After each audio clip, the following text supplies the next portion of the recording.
Olá, você que gosta de diversão e arte. Hoje o papo é aqui no Centro Cultural São Paulo e a gente vai conversar com a Dani La Sálvia. O papo é sobre música, sobre viagens, sobre estrada e muita conversa boa. Queria ser uma árvore velha com mais de 1000 anos ou ter coração. Somente folhas, não folhas, paciência e grandes raízes. Assim agarrado ao chão com toda a saúde das minhas raízes. Mataria minha imensa fome, minha imensa sede. Me aprofundando cada vez mais ao chão, a chuva seria toda a minha riqueza. E se faltasse meu único lamento, minha música seria o vento, cortando as horas frias no lento, com o passo da madrugada.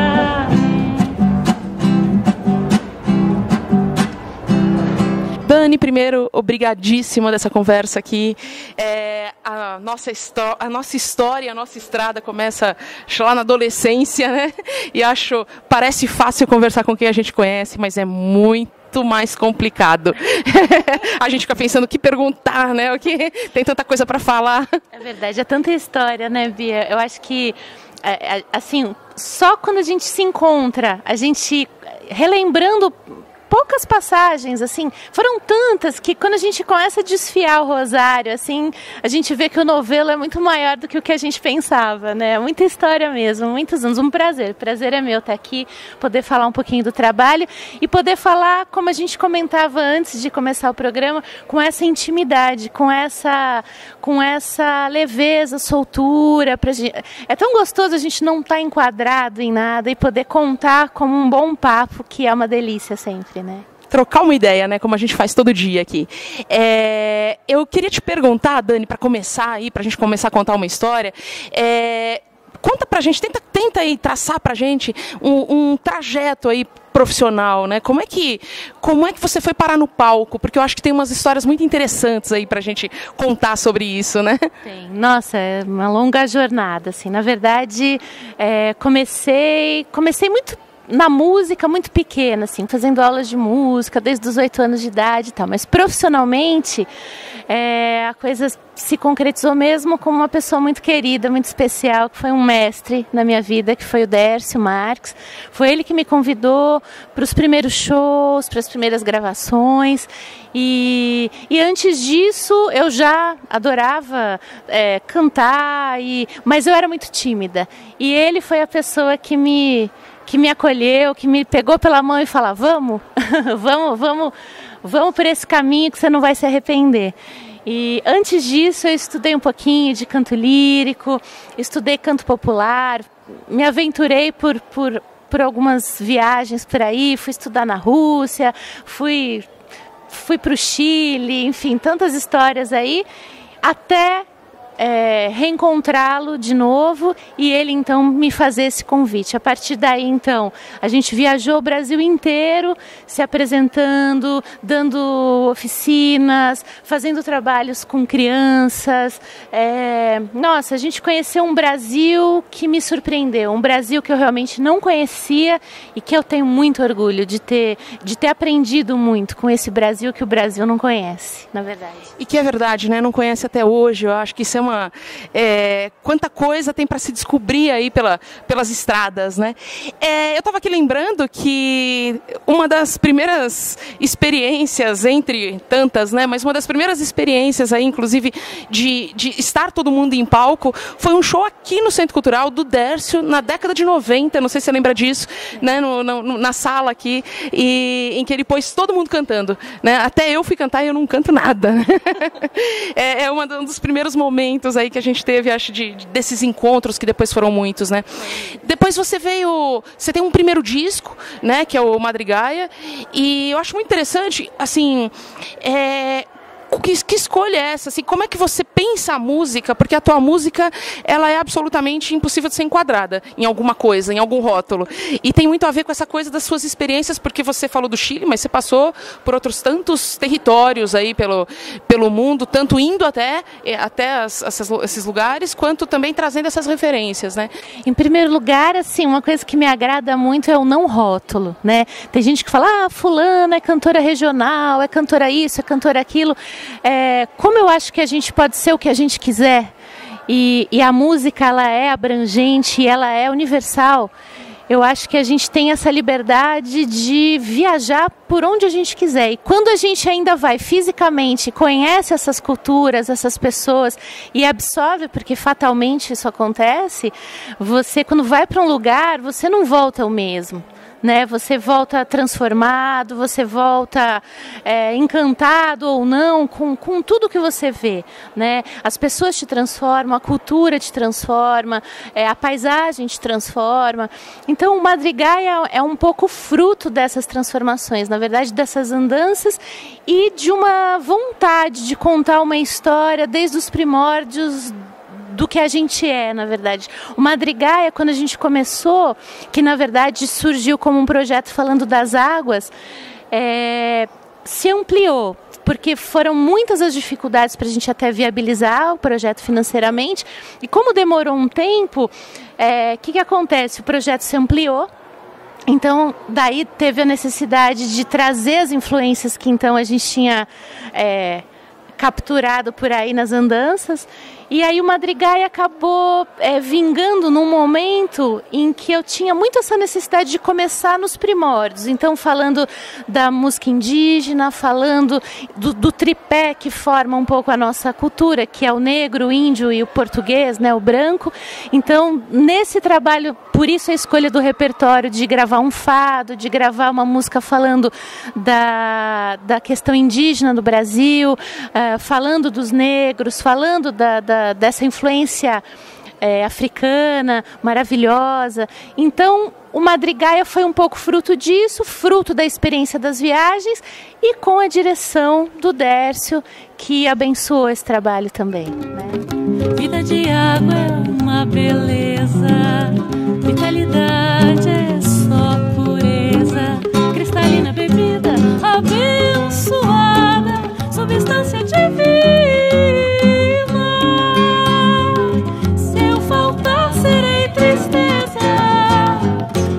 Pranto e pena no olhar da lavadeira, serei apenas uma lágrima. Você tem uma experiência mais recente de uma temporada que você passou fazendo um trabalho de musicalização, de arte educação, você que vai me dizer melhor aí, na África também, né? O que muda passar por uma experiência dessa? Nossa, muda tudo. Muda tudo, muda a referência do que é um problema, muda a referência assim do peso das coisas, da importância que se dá para as coisas. Então, uma coisa que às vezes aqui a gente poderia falar assim, nossa, que problemão. Quando você vê uma criança que perdeu os pais de AIDS, assim, pequenininha, tendo a vida pela frente, sem as referências que normalmente a gente tem, é uma dor inimaginável, né? E um aprendizado para nós educadores, assim, que é incrível.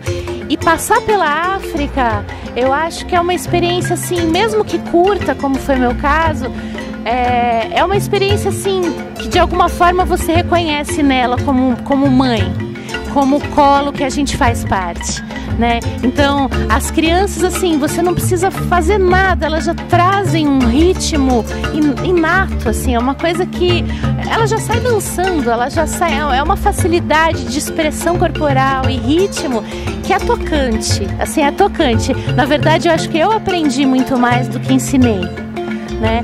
E a África, na verdade, ela te ensina,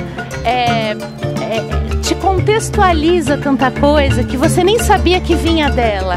Por exemplo, eu saí de lá com a certeza que isso que o brasileiro tem do toque, do abraço, do calor humano, veio de lá. veio de lá, porque assim, o contato que a gente teve com as crianças, delas te escalarem praticamente, elas precisarem te tocar, isso é fantástico. Isso acho que cura, não só, quer dizer, a gente vai lá numa, entre aspas, missão assim, de passar um pouco do que a gente sabe, mas eu acho que elas nos curam de muita coisa. Lindíssimo isso, essa experiência. E para fechar aqui essa conversa, eu queria depois pedir para você dar uma palhinha aí de alguma coisa para gente, mas eu queria que você falasse de um trabalho novo que vocês vêm produzindo aí, queria justamente vocês quem, né? E que proposta é essa? Porque também tem uma história muito especial esse trabalho, né? Conta para mim, conta pra gente. Esse trabalho é um presente, na verdade é uma homenagem pro Dércio, que eu falo o tempo todo, né? O Dércio que me acompanhou, me pôs na música, tudo, e uma pessoa que partiu antes do combinado em 2012 e deixou um legado maravilhoso não só pra gente, mas para todo mundo, porque era uma pessoa que a gente costuma brincar, dizer que ele tinha o dom de estar em todos os lugares com todos ao mesmo tempo e de uma generosidade sem tamanho, né? Então, assim, quando eu voltei para o Brasil e de repente já não tinha mais a presença física dele, fui convidada por 2 irmãos de cantoria, parceiros de vida mesmo, que é o João Omar, filho do Elomar, grande maestro, grande violonista, cellista, nossa, incrível mesmo, em tudo que ele faz, ele é maravilhoso.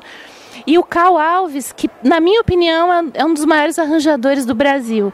Então ele já esteve com a gente no Madrigaia, fazendo arranjos incríveis assim, a pedido do Dércio.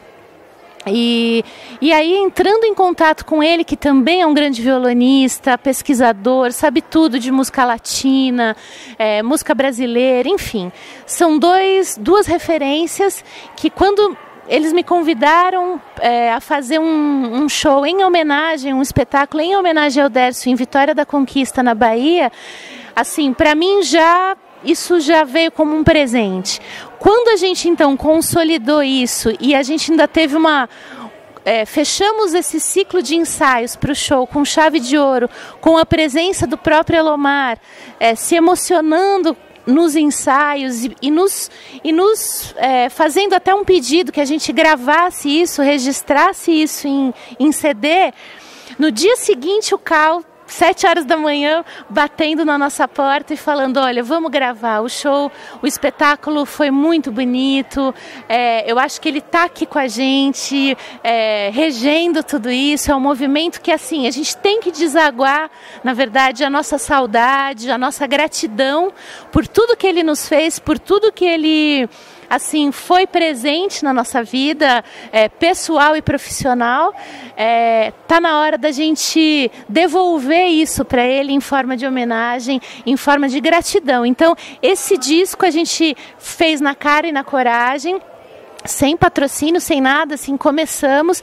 E aí eu deixo aqui meu agradecimento a 2 figuras que possibilitaram isso, que é o Poli Brandani, que tem um estúdio maravilhoso no sul de Minas, numa cidade chamada Borda da Mata, e o Washington Tom Cavalcante, que é um amigo querido que sempre nos ajuda nas produções. E aí então tá pintando esse trabalho, que então o título dele é Recantos ao Apanhador de Cantigas, porque a gente está recantando coisas que ele gravou, e de surpresa vem uma inédita dele, que era até para ter entrado nos Segredos Vegetais, mas então agora vem com o arranjo do Cal, direção musical de Cal Alves, o cello maravilhoso do João Omar, e eu cantando, e com eles também fazendo vocais, enfim, a gente se abraçou para abraçá-lo nesse trabalho. Além de ser uma grande homenagem, é uma obra assim gigante. É algo que é para aguardar com muita expectativa aí.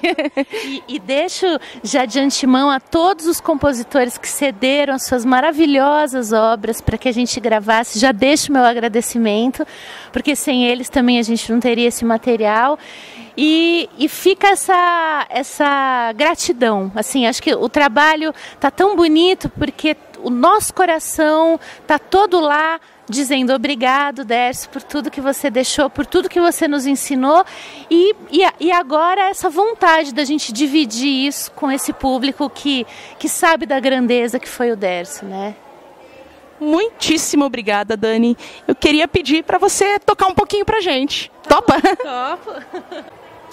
Então eu vou fazer uma canção que não está nesse disco, é uma canção que o Dércio cantava, que é a Serra da Boa Esperança,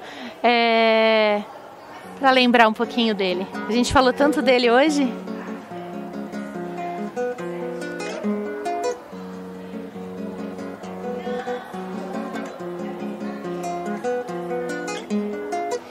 Serra da Boa Esperança, esperança que encerra no coração do Brasil um punhado de terra. No coração de quem vai, no coração de quem vem.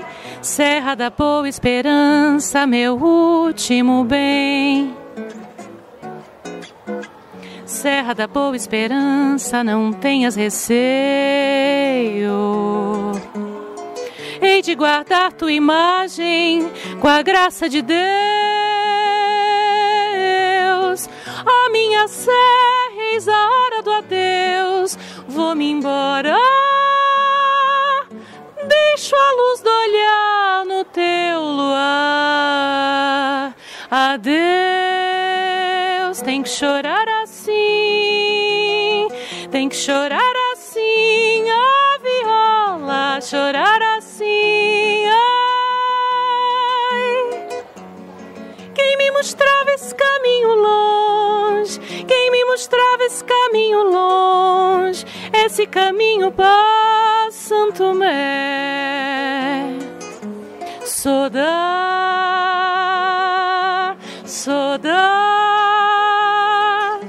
Saudade, assim a terra saniclar. Saudade.